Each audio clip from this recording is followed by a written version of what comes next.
La CGPME Paris-Île-de-France est un syndicat patronal qui représente les intérêts des toutes petites et moyennes entreprises franciliennes. Elles sont quand même au nombre de près de 800 000 établissements et TPE-PME au niveau francilien. Et donc nous avons différents métiers, donc un pour les représenter, deux pour bien faire remonter leurs besoins, et puis troisièmement également, c'est de pouvoir les inscrire dans des dynamiques de développement qui permettent leur croissance et le développement de leur compétitivité. Nous avons 4 enseignements principaux. Le premier, c'est que près de 80% d'entre elles ne se sentent pas particulièrement impliquées dans cette dynamique s'agissant du volet économique du Grand Paris.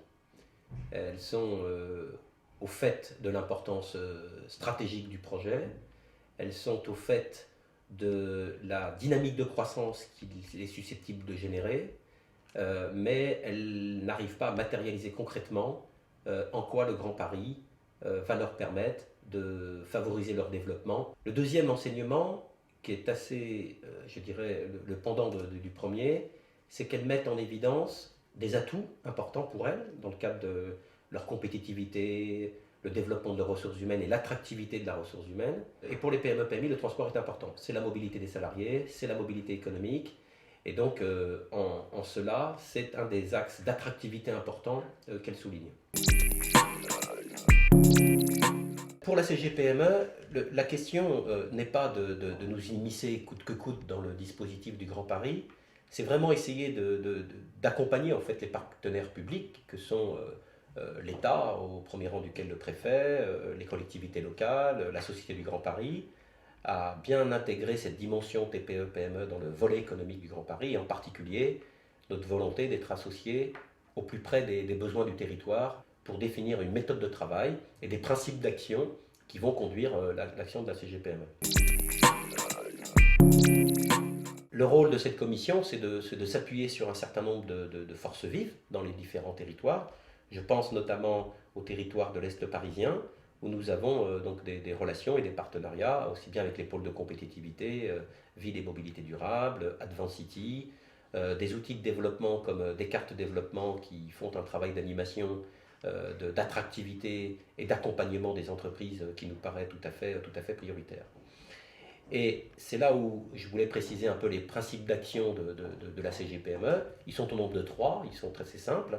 Le premier, c'est faire en sorte que le volet économique des CDT s'appuie sur un accord politique fort, vu la multiplicité d'acteurs que nous mobilisons, que nous rencontrons, que je viens de citer, des cartes de développement, Advanced City, les pôles de compétitivité, mais aussi les collectivités locales, les organisations consulaires, les agences de développement économique émanant des collectivités locales, les outils d'insertion et d'emploi qui existent également sur le territoire.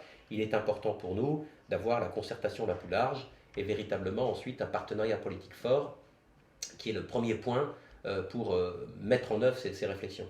Le deuxième aspect de notre philosophie, c'est s'appuyer sur des projets concrets, visibles et structurants pour les territoires.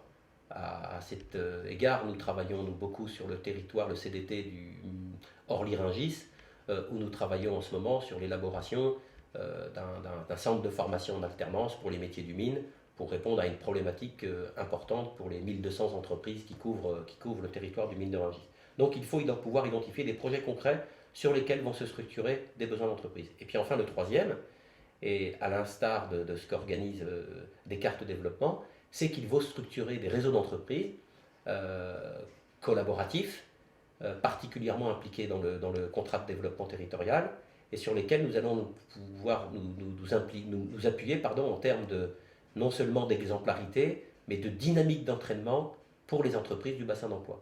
Voilà quels sont en quelque sorte les 3 enjeux et les 3 principes d'action.